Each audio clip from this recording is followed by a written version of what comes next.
अस्सलाम वालेकुम दोस्तों, मेरा नाम है अली और मैं हमेशा की तरह मौजूद था और आप देख रहे हैं जिस वक्त क्रिकेट लवर अली शो को। कैसे देखना दोस्तों, आप लोग से बात करने जा रहे हैं, बात करेंगे जी आज आपके साथ टॉप क्रिकेट न्यूज का सेगमेंट है, उससे शेयर करेंगे। नंबर 1 पे आप लोग से बात करने जा रहे हैं, जो हमारे पास अपडेट आ रही है वो आ रही है जी सिकंदर बख्त और सरफराज अहमद को लेकर अपडेट आ रही है। दोनों को कहां शामिल किया जा रहा है वो आपको बताएंगे। सेंट्रल कॉन्ट्रैक्ट के हवाले से कुछ अपडेट आ रही है वो आप लोग से शेयर करेंगे। बात करेंगे कि इंग्लैंड जो है वो लॉन्च करने जा रहा है भाई, वो चैंपियन लीग्स जो होती थी उस तरह का क्या कहानी आ रही है चैंपियन लीग के हवाले से। जिस तरह वो सारी एक जो फ्रेंचाइजीज थी उनकी जो विनर टीमें थी वो एक जगह जाके खेला करती थी, इस पर बात करेंगे। हसन अली और अब्बास कहां पहुंच चुके हैं, दोनों क्या कर रहे हैं आजकल, दोनों जरा इससे बात करेंगे। हसन अली भी इस वक्त जो है वो इंग्लैंड के उधर हैं और फिर अब्बास, दोनों का हो रहा है। बिल्कुल अब्बास का भी जो कॉन्ट्रैक्ट हो रहा है, इस पर भी बात करेंगे। बात करेंगे न्यूजीलैंड के जो न्यू कोच हैं वो सामने आ चुके हैं, कौन है वो भी आपको बताएंगे। तो अगर आप हमारे चैनल पर पहली बार हैं, चैनल को सब्सक्राइब करें, साथ लेकर बेल आइकन दबाना। तो बात का आगाज करते हैं नंबर 1 खबर के साथ जो हमारे पास आ रही है। तो सबसे नंबर 1 खबर आ रही है हमारे पास वो यही आ रही है कि सरफराज अहमद और सिकंदर बख्त, इन दो लोगों को जो सिलेक्शन कमेटी में शामिल किया जा रहा है। जो दो लोगों को रिमूव किया गया था सिलेक्शन कमेटी से, जिसमें अजहर अली और असद शफीक शामिल थे, उनकी जगह पर इन दोनों को लाया जा रहा है। कैसा डिसीजन है जी ये? देखिए, हमने आपको बताया था कि अलीम डार भी साथ, उनको भी फारिग किया जा रहा है और जल्द ही फैसला किया जाएगा कि उनको भी फारिग कर दिया जाएगा। लेकिन अली साहब, जो इस टाइम सबसे बड़ी अजीब चीज चल रही है कि अब सरफराज का तो चलो वो हमने आपको पहले ही बताया था और ये आपके मेंटोर में भी थे, तो पीसीबी ने ये डिसाइड किया कि इनको फारिग नहीं किया जाएगा और इनको सिलेक्शन कमेटी में डाल दिया जाएगा। और एक अच्छा फैसला है सरफराज को, अगर आप इस टीम की सिलेक्शन का प्रोसेस का पार्ट बनाते हो, मुझे लगता है कि एक अच्छी बात है। वो मॉडर्न डे क्रिकेट भी खेलते रहे हैं, पाकिस्तान को चैंपियंस ट्रॉफी भी जितवाई है। 2019 के वर्ल्ड कप में भी पाकिस्तान की बहुत अच्छी परफॉर्मेंस थी, डिस्पाइट कि पाकिस्तान सेमीफाइनल में नहीं जा सका था। लेकिन शायद ऐसा लग रहा था कि पाकिस्तान चले ही जाता आगे और जीत भी सकता था, बड़ा फॉर्म में आ गया था पाकिस्तान, सिलेक्शन भी वो अच्छी करते हैं। लेकिन सिकंदर बख्त को जो इनके साथ डाल दिया गया, मुझे लग रहा है कि ये चीजें थोड़ी सी मामलात इतने कोई अच्छे नजर नहीं आएंगे, क्योंकि हमने देखा है सिकंदर बख्त तो ज्यादातर वो, वैसे तो अगर लोगों को नहीं पता तो वो पाकिस्तान के साबिक फास्ट बॉलर रहे हैं, लेकिन अब अगर आप देखो तो बहुत अरसे से मीडिया पर्सन हो गए, वो अब एंकर ही हैं, बिल्कुल मीडिया पर्सन हो गए, वो टीवी पर ही बैठते हैं। और अगर आप देखो तो वो जिस तरह का उनका रवैया रहता है, आई थिंक ये चीजें खराब चलेंगी, इतनी कोई अच्छी नहीं होंगी। और जो पीसीबी इनको रोल देने जा रहा है वो ये देने जा रहा है कि सरफराज हो गए, आपकी सिकंदर बख्त हो गए, ये आपका पहली इनकी जो बड़ी असाइनमेंट होगी वो एशिया कप को पिक करेंगे, बीच में आपकी बांग्लादेश की जो सीरीज है वो भी पिक करेंगे, जो आपने दौरा बांग्लादेश का करना है, फिर आपने वेस्ट इंडीज जाना है वो भी पिक करेंगे। लेकिन जो बड़ी असाइनमेंट है वो एशिया कप और वर्ल्ड कप का स्क्वाड, बिल्कुल वो इनको पिक करना होगा। सरफराज एक बहुत अच्छा नाम है, बाकी एक ऐसा नाम शामिल करना चाहिए था जो थोड़ा क्रिकेट से ज्यादा कनेक्ट हो, मतलब क्रिकेट में कोचिंग कर रहे हो या क्रिकेटर्स के साथ टाइम गुजार रहे हो। ये नाम पिक कर लेना थोड़ा सा कंट्रोवर्शियल भी बना। मेरे ख्याल से आप मोहम्मद हफीज को भी रख सकते थे। हफीज एक अच्छी टीम की सिलेक्शन का पार्ट रहते हैं, उनका माइंड भी अच्छा है, टीम के डायरेक्टर भी थे, तो हमने देखा था बड़ा अच्छा वो काम कर रहे थे, मॉडर्न डे क्रिकेट को भी पसंद करते हैं और एक अच्छे तरीके से काम भी चला रहे थे, आप उनको भी रख सकते थे।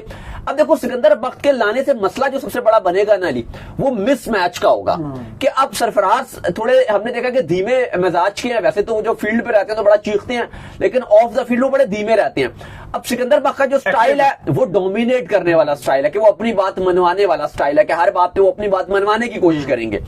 अब जब ऐसे मामलात हो जाते हैं तो वो चीजें, और सिलेक्शन में आपको ना, जब आप सिलेक्टर हो, आप दो, तो आपकी बॉन्डिंग बड़ी होनी चाहिए, क्योंकि आपको मिलकर एट द एंड 15 ही पिक करने हैं। अगर मैं ही कहूंगा भाई इस नंबर नाम को पिक करना है, अली साहब कहेंगे इस नाम को पिक करना है, तो अगर कंफ्लिक्ट आ जाता है तो मामला खराब होंगे, फिर चीजें उतनी अच्छी नहीं जाएंगी। क्योंकि कहा ही जा रहा है कि जो सरफराज अहमद को रोल दिया जाएगा वो 11 में पिक करने का भी रोल दिया जाएगा। यह भी कहा जा रहा है कि जो पीसीबी है वो सरफराज को माइक हसन और आपके जो सलमान अली आगा है कप्तान, उनके साथ इनको 11 में भी सरफराज अपने इनपुट शामिल करेंगे कि भाई आपने ये 11 खिलानी है, ठीक है। एट द एंड जो फैसला होगा वो आपके कोच और कप्तान का ही होता है, क्योंकि वही ग्राउंड में होते हैं, लेकिन सरफराज को 11 में पिक करने का भी इख्तियार दिया जाएगा। तो अगर ये भी दिया जा रहा है तो सिकंदर बख्त भी साथ होंगे, तो मुझे लगता है कि ये चीजें थोड़ी सी खराब होंगी। अगर आप सिर्फ सरफराज को सिलेक्शन कमेटी में रखो तो ज्यादा बेहतर है, एज कंपेयर सिकंदर बख्त उनको आप ना रखो तो चीजें ज्यादा बेहतर हो सकती हैं। बिल्कुल। खैर, इसके बाद जो अपडेट आ रही है वो आ रही है सेंट्रल कॉन्ट्रैक्ट के हवाले से अपडेट आ रही है। तो सेंट्रल कॉन्ट्रैक्ट में जो है वो आप कह लें कि अनाउंस होने जा रहा है, जिसमें खबरें ये आ रही है कि बाबर रिजवान जो है उनको स्टिल नहीं छेड़ा जाएगा, उनको वहीं रखा जाएगा।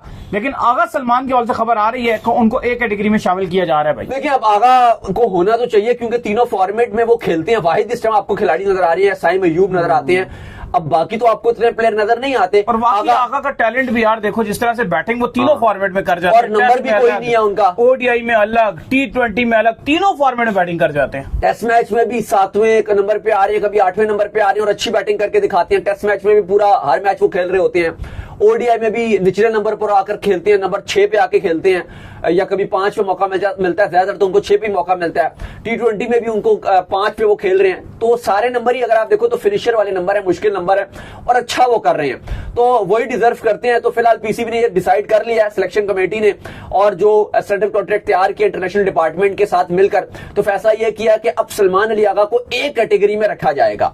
साथ ही साथ बाबर आजम के हवाले से यह खबर आ रही है कि एक बार फिर फैसला कर लिया गया कि उनको एक कैटेगरी में ही रखा जाएगा, डिस्पाइट कि वो T20 फॉर्मेट में नहीं होंगे, ड्रॉप किया जा रहा है। रिजवान के हवाले से 100% डिसीजन नहीं लिया गया, लेकिन अभी भी जो खबरें आ रही हैं वो ये आ रही हैं कि बाबर और रिजवान दोनों को ही एक कैटेगरी में रखा जाएगा। सिर्फ सलमान अली आगा को इनके साथ एक कैटेगरी में रख दिया जाएगा। याद रहे, जो एक कैटेगरी के आपके खिलाड़ी हैं वो महाना पाकिस्तान क्रिकेट बोर्ड से 65 लाख रुपए वसूली करते हैं। बड़े आराम से खेलें या ना खेलें वो बात नहीं है, लेकिन अगर वो हर मंथ की पहली तारीख को उनके बैंक अकाउंट में 65 लाख रुपए आ जाते हैं। बाकी टेस्ट मैच की मैच फीस, ओडीआई की मैच फीस और T20 की जो मैच फीस है वो अलग है, वो सबकी सेम होती है, वो कैटेगरी पे डिपेंड नहीं करती। वो हर फॉर्मेट की एक मैच फीस रखी गई और वो दी जाएगी। इसके अलावा जो तब्दीलियां की जा रही हैं, बाबर को तो 100% सलमान अली आगा के साथ रखा जा रहा है। रिजवान का भी चांस है कि वो भी एक कैटेगरी में ही रहेंगे। अलबत्ता शान मसूद की जो कैटेगरी है वो ड्रॉप की जा रही है, क्योंकि अब खबरें ये भी हैं कि वो टेस्ट की कप्तानी नहीं करेंगे, जिस वजह से उनकी फॉर्म भी कोई इतनी अच्छी नहीं चल रही थी, तो उनको ड्रॉप किया जा रहा है। नसीम शाह और शान मसूद, ये दोनों अब सी कैटेगरी में आ जाएंगे। आपको पता है शान को भी फिर बाद में बी कैटेगरी में रख दिया गया था, तो अब उनको भी सी कैटेगरी में रखा जा रहा है। शान मसूद की भी कैटेगरी डिमोट हुई है और नसीम शाह को भी बी कैटेगरी से अब सी कैटेगरी में डिमोशन मिला है। अलबत्ता साइम अयूब को प्रमोशन मिला है। साइम अयूब और शाहीन शाह आफरीदी ये दोनों बी कैटेगरी में रहेंगे, इनको अपग्रेड मिला। बाकी जो पीसीबी की तरफ से अपडेट आ रही है वो ये आ रही है कि जो आपके तमाम सेंट्रल कॉन्ट्रैक्ट के जो आप कह लो कि प्लेयर्स की लिस्ट है वो ईद के बाद जारी कर दी जाएगी। बिल्कुल जी। खैर, इसके बाद जो हमारे पास अपडेट आ रही है वो आ रही है इंग्लैंड के हवाले से। तो इंग्लैंड का जो क्रिकेट बोर्ड है ECB, अब वो ये इरादा रखता है कि जो चैंपियन लीग है उसको जो है रिवाइव किया जाए, जैसे एक टाइम पर हुआ करती थी कि तमाम तर जो दुनिया की आपकी लीग्स खेली जा रही होती थी, जिसमें सरफहरिस जो है वो IPL होती थी, फिर पाकिस्तान का भी डोमेस्टिक टूर्नामेंट होता था, फिर आपको याद होगा कि साउथ अफ्रीका की भी वो एक नागली टीम होती थी, वो सारी जो है मिलकर जो चैंपियन बन जाती थी, कोबरा शोबरा, वो सारी मिलकर जो है वो एक फिर आपको पता है कि लीग खेला करती थी और बड़ी जबरदस्त किस्म की इस लीग को देखा जाता था। लेकिन फिर एक टाइम के ऊपर जो है इसको स्पॉन्सर्स मिलना खत्म हुए, जिसके चलते इस लीग को खत्म कर दिया गया। लेकिन अब इंग्लैंड क्रिकेट बोर्ड ये चाहता है कि इस लीग को दोबारा से जो है हम रिवाइव करें। इसके लिए उन्होंने जो है भारत से भी राब्ता किया है, BCCI से, क्योंकि मोस्टली जो है BCCI मना कर देता है, वो ये चाहता है कि हमारी जो IPL की व्यूअरशिप है वो अलग ही रहे, वो कहीं जाए ना। लेकिन अब खबरें ये आ रही है कि जो BCCI है उन्होंने इंग्लैंड क्रिकेट बोर्ड को ये कहा कि अगर ये क्रिकेट की बहाली के लिए आप ऐसा कुछ करना चाहते हैं तो हम इसमें पार्टिसिपेट कर लेंगे। भाई देखिए, 2009 से 2014 तक ये चैंपियंस लीग खेली गई थी और इसको जो बंद करने का रीजन बताया गया था वो ये कहा गया था कि जब IPL की टीम्स खेलती थी तो उसमें तो सारे नॉन खिलाड़ी होते थे, तो वो तो सब एंजॉय करते थे। लेकिन जब बाकी टीम्स खेलती थी, जैसे आपने साउथ अफ्रीका की डोमेस्टिक की कोबरा की टीम की बात की, या अगर आप ट्रिनिडाद की बात करो उनकी एक टीम खेल रही है, या अगर ऑस्ट्रेलिया की डोमेस्टिक की टीम खेल रही है, या न्यूजीलैंड की टीम डोमेस्टिक की खेल रही है, उसमें प्लेयर्स ना नॉन प्लेयर नहीं होते थे, यानी कि डोमेस्टिक के लोकल प्लेयर होते थे। तो जो फैंस है वो उन प्लेयर्स को स्टार नहीं मानते थे, इतना जानते नहीं थे। तो जब ये IPL के फ्रेंचाइज से खेल रहे होते तब तो मजा आता था। जैसे हमारी भी एक बार फैसलाबाद भी गई है, लाहौर लॉयंस से मुंबई को हराया था, मुंबई इंडियंस को बाद में, लेकिन कलकत्ता नाइट राइडर ने हमें हरा दिया था। लेकिन वो बड़ी बात थी कि आप अगले राउंड में चले गए थे। तो वो बात ये होती है कि चलो वो तो जैसे पाकिस्तान की डोमेस्टिक टीम थी ना, उसको तो पाकिस्तान बहुत सपोर्ट कर रहा था। जब बांग्लादेश की गई है तो वो सपोर्ट बहुत कर रहे हैं। लेकिन जैसे अब ऑस्ट्रेलिया की, इंग्लैंड की, न्यूजीलैंड की डोमेस्टिक टीम्स जा रही हैं, साउथ अफ्रीका की, तो मसला यह था कि इनके जो प्लेयर्स थे उनको लोग जानते नहीं थे। अब जब आपस में खेलते थे New Zealand, south Africa, Australia, New Zealand, तो इनकी व्यूअरशिप बिल्कुल लो थी और लोग भी देखने नहीं आते थे। अब IPL की जो फ्रेंचाइज के मैचेस थे उसमें तो क्राउड भी आता था, सब कुछ होता था। या पाकिस्तान की जो डोमेस्टिक की टीम गई उसको भी लोग देख लेते थे, लेकिन बाकियों को लोग नहीं देखते थे। इस वजह से फिर उसको लीग को खत्म कर दिया गया। अब मसला ये आया, अब ये जो लीग करवाने की आप कह लो जो करवाते थे, उसमें एक तो सबसे ऊपर आपका भारतीय क्रिकेट बोर्ड था, बीसीसीआई जो मेन करवा रहा था, दूसरा ऑस्ट्रेलियन क्रिकेट बोर्ड था और तीसरा साउथ अफ्रीकन क्रिकेट बोर्ड था। ये तीन करवा रहे थे, ईसीबी बिल्कुल भी इन्वॉल्व नहीं था। लेकिन आज जो बड़ा स्टेटमेंट दिया और मीडिया से बात करते हुए जो ईसीबी के चीफ एग्जीक्यूटिव हैं रिचर्ड गोल्ड, उन्होंने कहा है कि वो जो चैंपियंस लीग थी वो अपने टाइम से पहले हो गई थी, क्योंकि उस टाइम बाकी टीम्स के जो आप कह लो कि फ्रेंचाइज थी वो नहीं थी, सिर्फ आईपीएल ही थी। लेकिन वो कहती हैं अब दुनिया की हर टीम की अपनी लीग है। वो कह रहे हैं कि इसमें काफी मामलात खराब हैं जो हम काम कर रहे हैं। जैसे कि वो कहते हैं कि अब एक सबसे बड़ा इस टाइम जो मसला आ रहा है, जो लोग कह रहे हैं कि अभी नहीं हो पाती चैंपियंस लीग, उसकी वजह यह है कि एक खिलाड़ी है अब 6 टीमों से कैसे 6 टीमों की तरफ से खेल रहा है, और जाहिर है फिर जब उसको ज्यादा पैसे दिए जाएंगे वो उसकी तरफ से खेलेगा। जाहिर आईपीएल में होंगे तो ज्यादातर प्लेयर आईपीएल की तरफ से खेलेंगे, तो फिर बाकी टीम्स नाराज होंगी कि यार ये तो हमारे साथ ज्यादती हो रही है, लॉयल्टी के ऊपर सवाल उठेगा। तो इस वजह से ईसीबी वाले कह रहे हैं कि हम इसको एक प्रॉपर जो हम तरीके से हम इसको उस तरह से इंप्लीमेंट करवा रहे हैं कि ये वाले जो मसले मसाइल ये खत्म हो, कुछ इस तरह का सोल्यूशन निकालने की तरफ है हम। अब वो कह रहे हैं कि हम भारतीय क्रिकेट बोर्ड से भी बात कर रहे हैं, और जो भारतीय क्रिकेट बोर्ड का जवाब आया है, जो आईपीएल के चेयरमैन है, उनका मानना यह है कि अगर तो ये चैंपियंस लीग जो आपने दोबारा से आप हमारे पास पेशकश कर रहे हो, अगर तो ये ग्लोबली क्रिकेट के लिए, क्रिकेट के लिए अच्छाई के लिए या ग्लोबल क्रिकेट की बहाली के लिए या और क्रिकेट की डेवलपमेंट के लिए होता है तो हम तैयार हैं, हम भी अपनी आईपीएल की जो फ्रेंचाइजीज है वो भेज देंगे, उन्होंने ये कहा है। फिर इसके बाद जो बाकी ऑस्ट्रेलियन क्रिकेट बोर्ड है या बाकी जो बोर्ड्स हैं वो भी मान जाएंगे। तो इसी भी कह रहा है कि हमने ऑलरेडी इसके ऊपर जो काम करना है वो हमने शुरू कर दिया, और पूरी उम्मीद है कि हम 6-7 महीने तक जो प्रॉपर एक प्रपोजल तैयार करेंगे और फिर हम तमाम बोर्ड्स को ऑन बोर्ड लेके हम करवाएंगे, और ये इसी भी अपने अंडर करवाएगा।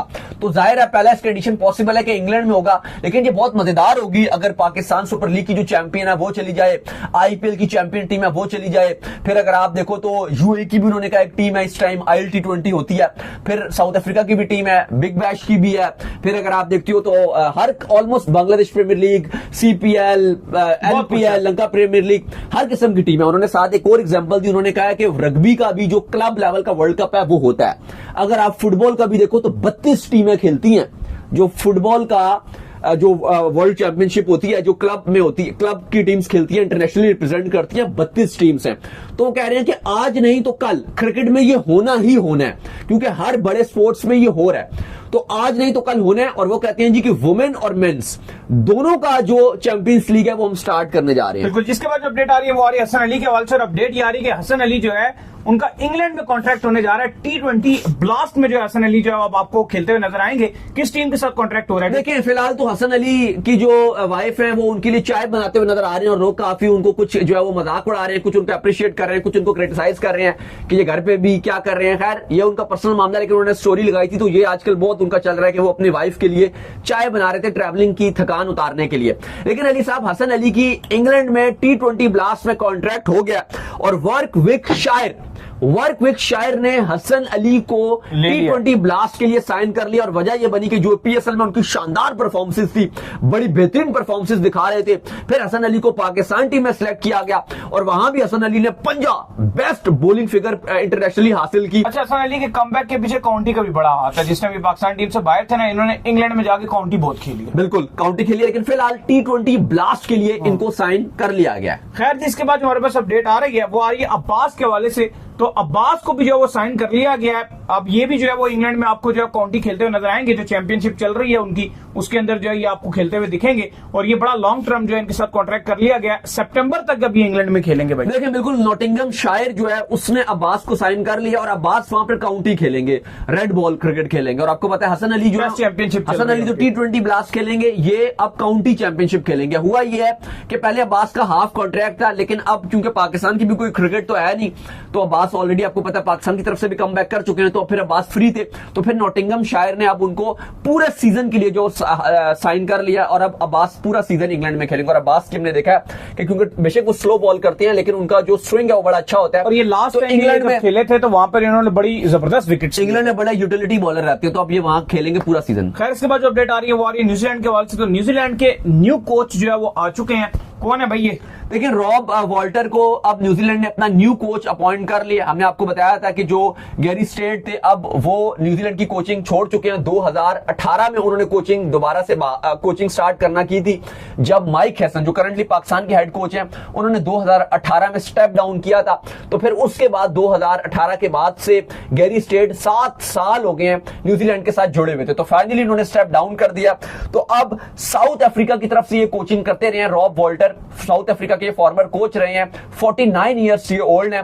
न्यूजीलैंड ए की भी इन्होंने कोचिंग की है, जो न्यूजीलैंड की जो काउंटी की और डोमेस्टिक की टीम्स हैं, 2 टीम्स उनकी तरफ से भी ये कोचिंग कर चुके हैं। तो अब फाइनली न्यूजीलैंड ने अपना इनको तीनों फॉर्मेट का हेड कोच अनाउंस कर दिया और इन्हीं की कोचिंग में अब न्यूजीलैंड T20 वर्ल्ड कप 2026 खेलेगी। तो चलें जी, उम्मीद करते हैं आज का हमारा शो आपको आएगा पसंद। आप वीडियो को लाइक कीजिए, हमारे चैनल को सब्सक्राइब कीजिए। साथ में बता दें वो जो हाँ, बल्कि वेस्ट इंडीज का वो आ रहा था कि 2 खिलाड़ी जो है वो इनका वीजा नहीं लगा, जिसके चलते अब दोनों T20 से बाहर हो गए। कौन कौन है जी? देखिए, बिल्कुल आपको पता है कि न्यूजीलैंड इंग्लैंड और वेस्ट इंडीज की T20 सीरीज का आगाज हो रहा है, लेकिन बड़ी ही हैरानकुन बात रही कि वीजा नहीं मिला। एक तो अकील हुसैन को नहीं मिला और दूसरे जो ट्रेंडेंट के खिलाड़ी हैं जेड गोली, उन दोनों को वीजा नहीं मिला। अच्छा, रीजन ये बनी है कि उन्होंने एक पॉलिसी चेंज की है, जिसके चलते इन दोनों खिलाड़ियों को जो है वो एम्बेसी के अंदर इन पर्सन जो है जाकर शामिल होना था और इंटरव्यू जो है उन्होंने कहा कि देना था, तो जिसके चलते ये दोनों खिलाड़ी जो अवेलेबल नहीं थे, दोनों इंटरव्यू भी नहीं दिए। ये सिर्फ ट्रेंडेंट के लिए, ट्रेंडेंट जो है उस मुल्क के लिए ये खाली पॉलिसी। आपको पता है वेस्ट इंडीज खुद तो कोई मुल्क नहीं है, कैरेबियन में सारे छोटे छोटे मुल्क जो उन्होंने